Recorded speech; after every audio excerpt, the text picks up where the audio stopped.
Hi everybody, I want to thank all my new subscribers and welcome you to my channel, AlaskaCraftyGalVictoria. I was sitting here and I'm crocheting. I am doing all of my, I'm getting ready to do all of my Independence Day crocheted towels. I crochet the towel toppers on them. You know, we all know this is a horrible color, but this is, you know, the crochet towel topper is just the basic crochet towel topper. I'm sitting here getting ready. I need to do about 12 sets of these, and I was like, I wonder if anybody would be interested if I did a tutorial on how I do mine. So if you are interested in a tutorial like that, I'd be happy to do one and get that posted. Just let me know down in the comments below. If you're new to my channel, this is a craft channel. It's all about crocheting, sewing, paper crafting, and I also refurbish furniture. So if this sounds like something that you'd be interested in too, like this type of channel, I'd love it if you would subscribe to my channel and like this video and any of my other videos and share them if you would, please. But yeah, I was sitting here thinking, I'm sitting here crocheting and I have some things, tips and tricks, or hacks, Yarny chat, about some of the things I've used that worked out pretty good for me. So I can't always afford to buy the super cute project bags I see on Etsy and other sites, and the yarn bowls that are just beautiful that I love, but I have come up with some hacks of my own to do things that work just as efficiently. They might not be the most beautiful, but they work just as well. So I wanted to talk to you a little bit about that today. I have lots of projects going on at one time. I never just can have, I mean, I'm not joking, folks, like not even like 1 or 2 projects, 3 or 5. I think everybody that works with fibers is the same way. I don't think I'm the only one. I know some of my friends that crochet are the same way. They have like 5 or 6 projects going on at once. And then I've got a couple friends that are really, really good about not starting too many projects. My problem, I think, is I do a lot of blankets and they're so time consuming and they take so long to get that satisfaction of, look what I made, you know, completed objects, that in between doing blankets, I do lots of little things. So I get that immediate satisfaction of being like, yes, another project tackled and done.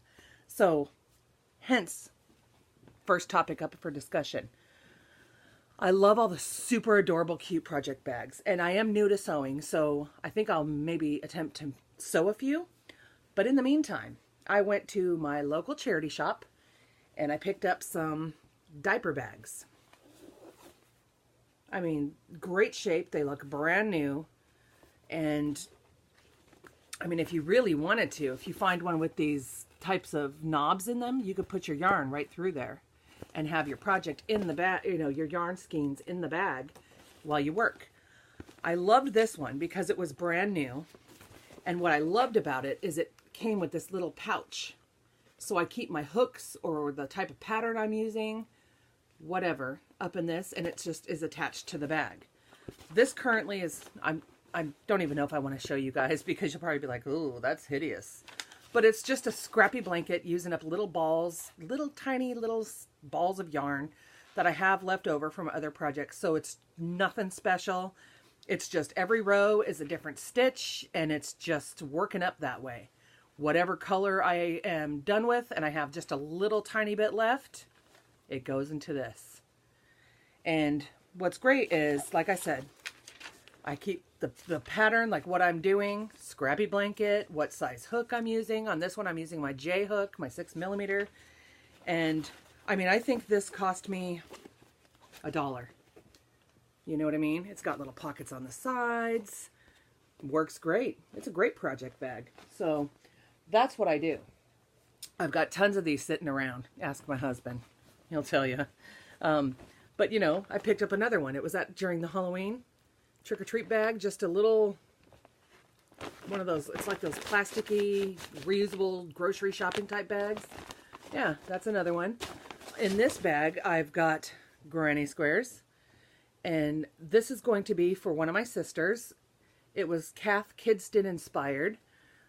She loves Kath Kidston, the designer, and she was like, hey, do you think you could do me a Afghan in these colors? And I was like, sure. So I started doing up all the squares. Yes, I know. I still have to sew in all my ends. It's a hot mess over here. You know, but I have that. I'm not going to show you the pattern, but it's a paid pattern. So I have the pattern here. And yeah, I mean, I just have these types of bags sitting all over the house. This is another one from the thrift store my husband found. I think we paid a couple dollars for this one. I thought it was so cute because of this patchwork dog. This one isn't actually holding a project per se, but it is holding all that Woolies charcoal yarn, the Thick and Quick that I'm using for the Bernat Mix Home blanket I was talking about in my earlier video. Yeah, these are great. Safeway reusable grocery bag. I mean, it's just, this one is holding another scrappy blanket, again, with bits of yarn left over, the colored skeins, and then I'm going to use white consistently throughout. But these are projects I can just work on whenever, when I'm not working on a specific project, either for a family member, a friend, a gift for somebody. Like I said, I just keep a little note in there, what size hook I'm using, and I just have these sitting around. So, although we all would love to have 300 of those beautiful bags they make, that's an option, folks. Another option I use for my hooks, I find these at the thrift store too, all the time. Makeup cases, or somebody handmade this one and I loved it. It was so cute. I loved how colorful it was. They put a little bead on the end on the zipper. I just thought it was so cute. And I'm like, you know what? That bag would be perfect for all my hooks. So in this one, I keep my little notepad that I write down for my project bags. And I just keep my bigger hooks in here. Like my ginormous, you know, my ginormous hooks are in here. L and above, I believe, are in this bag. So that's what I do for that. I use makeup bags, little tote bags. This one I got at the thrift store, like I said. It was around Halloween. It's got all kinds of cute little Halloween. It's more vinyl. But yeah, I like this little tab. A little ghost on there. I don't know if you can see that. A little ghost. But yeah, and these hold all my clover hooks. I love these Clover and More hooks, but this bag only holds these and a tape measure. But yeah, I mean, another cute idea and hack, if you will, to hold all your hooks. That's number 2 I wanted to talk about. Third thing, before I actually got one of these from Joann's, it's not a yarn bowl, it's one of those tubs. It's holding all my buttons right now. It's one of those, you know, you put your yarn in there and then you pull it out through the top so you can crochet and the ball can bounce around and it's not all over the place, or your skein. Well, before I got this, which as you can see, I don't even use for the purpose it was designed for. It just holds all my buttons. But before I got this, I used to, here's another hack. You guys will probably make fun of me for this, but I don't even care. I'm going to share with you anyway. But it contained all of my yarn the same way that container does, or a yarn bowl would. I used a pitcher. I did. I used a pitcher. Because what was great is it's nice and big. You plop your skinny yarn right in there. Pull up your thread. And all these pitchers have, you know, a hole here. I would just feed it through and put the lid back on. Same concept, not a problem. Just pull it right through. And because it's got that spout, the yarn wasn't bouncing all over and it pulled just perfectly fine. So that was one of my other hacks I just thought I'd share with you. Didn't know if anybody'd be interested in these little hacks that I have. But yeah, just a real quick video to show you that. And then I just wanted to show everybody, since I talked about all my Mother's Day gifts, I made my final basket for my mother-in-law. And I'm kind of disappointed. I think I'm going to have to frog it, at least halfway, because I'm using that Fettuccine Lion Brand Fettuccine yarn, that t-shirt yarn. But look how this one turned out.